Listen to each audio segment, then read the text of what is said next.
YouTube, and I saw this video by a YouTuber named Vee Infuso, and it was about why he does not like Martin. Immediately replaced by Judy Ann Elder, who some of you may recognize as Gina's mother from Martin. I, however, don't recognize her as that because I'm in a small minority of people who hated the show Martin.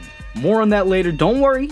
I'll get there on this channel, I promise you. And a lot of y'all lost your goddamn mind. And the thing was, it was out there, it was big, it was bold, and it was just something that, hell, you don't really hear a lot of people not like Martin. So it's just clicked on it. First off, let me just say this. In my opinion, Martin is probably one of my top 3 favorite sitcoms of all time. I think it's probably one of the best type of TV that's been on TV. So I guess hearing his reasons why he didn't like it is probably the reason why I even clicked on it in the first place. Second of all, I do not think you're racist for not liking Martin. Also insisted that by me not liking this one particular show, that made me racist. You know, comedy is subjective, TV shows are subjective. It's okay to like what you love and all that other stuff. So I don't think you're racist for that. I think anybody says that really out of pocket, they're out of pocket for that. Now, the one thing you said that kind of poked out to me is just the reason why you don't like Martin is because of his lack of depth. It doesn't really often come across like a show. And I know how that sounds, but hear me out. The show more often than not just seems like a visual aid for Martin Lawrence's stand-up comedy. It felt like a Martin special as opposed to an entire series. It just doesn't seem like there's a depth behind the series like there is in other shows like The Fresh Prince of Bel-Air. It's funny because I feel like that's the reason why I love Martin. Martin is not that deep. And I'm not saying this in a bad way. I think I say this in a funny way. I think that's where it's got its charm. Martin is not that deep. Martin is where you can just get bust, you're on the floor laughing because all this over-the-top comedy.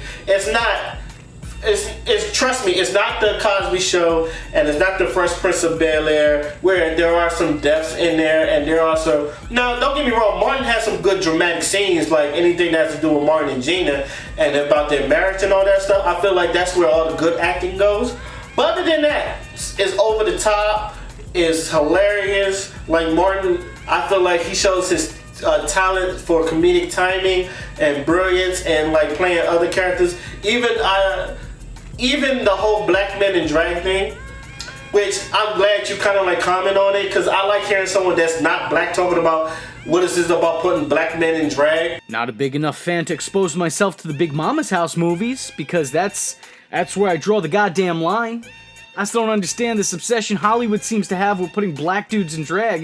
It's never been funny to me, and it's become a really tired trope at this point. That's been a statement for black men. Been talking about that all the time. What is the thing about putting black men in drag and all that other stuff? So hearing you say that is really refreshing, by the way. I can tell you was a fan of Martin Lawrence because Blue Streak is also one of my favorite movies. I think Blue Streak is his best movie to date.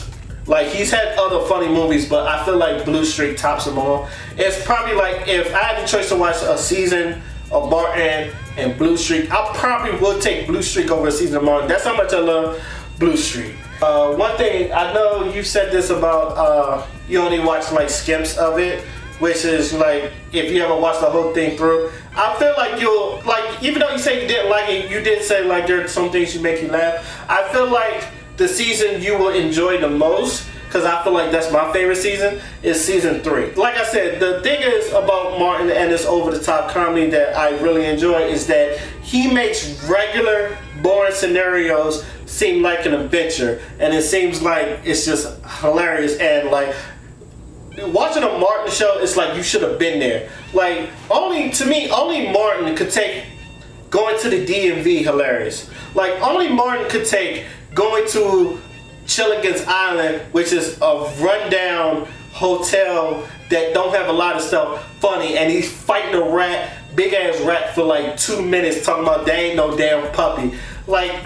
Only Martin could take just regular things like Gina trying to get these tickets from Shanae, but she has to work her shop, and Shanae is sandblasting someone's feet, and you can just see him going like only Martin, I feel like only the show Martin could do stuff like that, and it's just over the top, and people was just laughing, and it's just, you so crazy. It's just, that's his thing. He's like, she's just so crazy. Another thing you said about the Martin and Gina thing that you feel is kind of forced. Y'all are gonna disagree with me on, and I'm sure you're gonna disagree with me on. And the only reason I know this is because I've seen a lot of people talk about the chemistry between Gina and Martin, but like, were we watching the same show? Their interactions almost always came across as really fake to me. I don't know, I never really bought them as a couple, and I'm genuinely surprised when I see them show up in memes as couple goals. I do disagree with that. I just feel like what you're saying is opposites attract. But I do feel like I said, in season 3, and I'm gonna speak on season 3 a lot because I feel like that's his best season. In season 3, you can see like them two come together where a bit of her rubs off of him and a bit of him rubs off of her. So I feel like that's where like you got that highest form of chemistry before season 4 and 5, because I do agree with you that season 4 and 5, that's where the show started to decline, but that's where it was having troubles, especially in the 5th season where she wasn't there until like the last episode. So you have a point with that. Also, I do love the as anybody, I do love the dialect between Martin and Pam. That's the funniest thing. The one thing I would say about Martin that a lot of people want to reboot, and I always said it wouldn't work today because the way he's gone at Pam and the way he's done his jokes, like a lot of people wouldn't fly. It would not fly today. As much as people want a Martin reboot, it would not fly today because if he was done it the way he was done in the 90s, no one would like it. And I said this or not, no one would appreciate it. That's why I don't want a Martin reboot. I liked your video. I thought it was very eloquent. I thought it was very well thought out. And I thought you did prove your points to where, like, I don't have no anger towards it. I think if anything, I'm gonna put it in a link in the description box. I want other people to watch it. It's just, I feel like the way you put it out there is like very understandable. And that's always good when you put out content like that.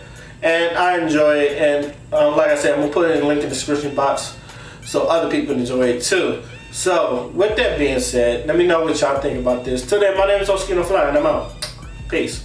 Fancy ass man wear glove with rings, flying around town in a tub of wings. Found out how to make love to fiends. He mixing that fudge with the drug of dreams. She too teenage to have a drug of choice, but she fuck with that Royce like she love Detroit. She rollin'. Pharaoh. Aha!